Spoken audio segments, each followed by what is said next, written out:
Al-Kafi Volume 8 regards the greater and the lesser struggle, business, and marriage. Now, when it comes to chapter 62, it does list the numbers, but it doesn't tell the narration. 963 to 966. 9,663 to 9,666. But, okay, that keeps with the right numbering, right?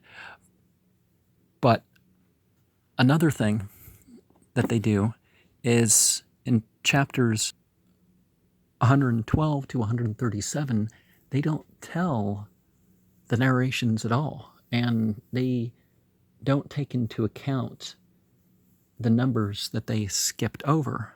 Now, Muhammad Sarwar should have translated the whole thing.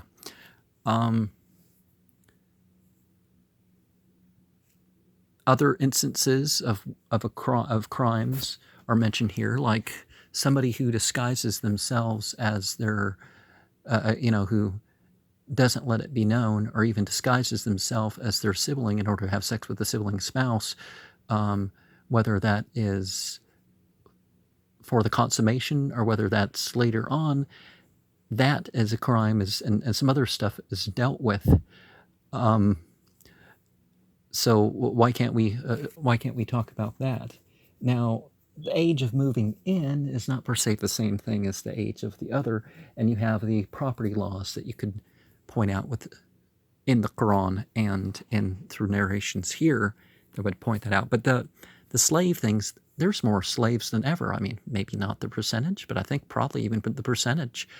In America, they're not locking them up because they're black, but they're there's more black people locked up than there is, than there was slaves at the peak time. And the purpose, we find out, was to replace the slave population. Corporations have they have a testing ground through the slaves. So that is definitely something to consider there.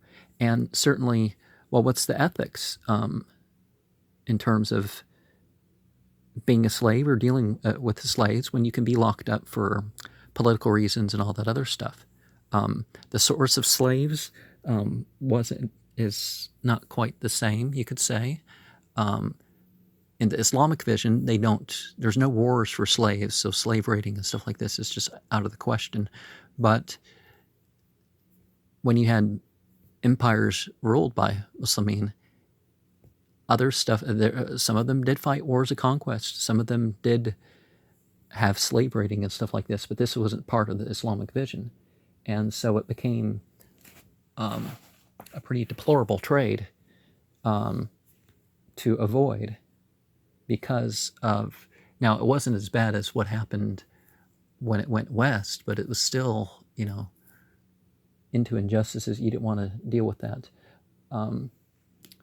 So I'll share some of them here, I'll share about some of the narrations here. 8,888 says that a person who finds defects in the item that they couldn't see before, they can ask for the refund, or if there's delivery and there's been a change, then again, they can ask for a refund. Narration 9,999 to 10,001 talks about how the person who was justly enslaved, their good deeds don't rise up when they're run away, or a woman who is, it's good and fair for her to be pleasing to her husband, but she's not. And the person who drags their clothes out of arrogance. Now you could say, a lot of people, they know that something's not right to wear, but they wear it out of arrogance. And Is there analogy in that respect? 10,040 talks about the sort of obedience to a woman that will throw a person down on their face into hellfire. You take a woman to places where she's going to be immodest, where she's going to do inappropriate and enticing movements, where she's going to buy see-through clothes or something. A woman who can buy makeup and all that sort of stuff for the husband, that sort of thing, but not, and mourning or holiday parties, which have gotten to an inappropriate level. Like, in Islam, we don't beat ourselves and all that. 10,061 reminds us that the hands, the feet, and the face are areas that there's no harm by itself in looking at a woman that's completely out of one's circle of relations. I mean, not that you gawk and stare people in the eye and whatnot, but, there's no harm in passing and seeing such things or looking to see. Because if you're, particularly if you're looking for a wife, you gotta, see their face or something, see there's some, if they're attractive and healthy, all that. 10,071 talks about a man who was banished. Although he didn't have it didn't seem he had desires. Maybe he was a eunuch, whatever. But he was announcing and enticing towards women based on the knowledge that he had of their bodies. So, yeah.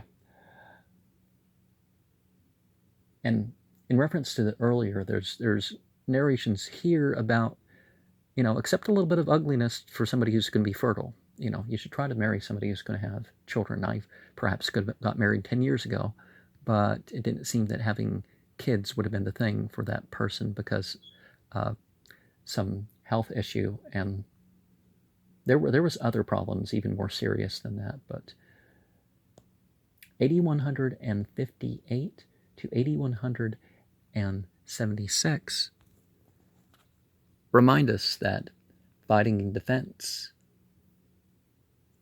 is something that protects everybody. 2, it reminds us that the greatest struggle is the protecting, is the believing and doing what's right, So we have desires, we have, however you could phrase that, feelings, emotions, even thoughts that may lead us somewhere. And we got to think, is that the right thing to do? When there is jihad fi sabilillah, and there's an army, therefore, then it becomes required to join if you can. Now, remember that's in the way of God, not in the, not just in the name of or something like that. It's not some crusade where you're forcing people to change their faith, and that's why you're fighting, But we're reminded that our regular obligations of the faith are more important than even that. The struggle or striving as part of our regular worldly affairs enhances it, and so does the struggle otherwise. But only in jihad is one allowed to make the ostentatious display. You wear functional clothing and that sort of thing, but, the adding the fluff to your cap and that sort of thing. The best jihad for a woman tends to be along the lines of being a good wife, and to show its like in the chapter of marriage, half the religion is marriage. But joining in the army is only when you have a leader that is, such that their obedience becomes obligatory,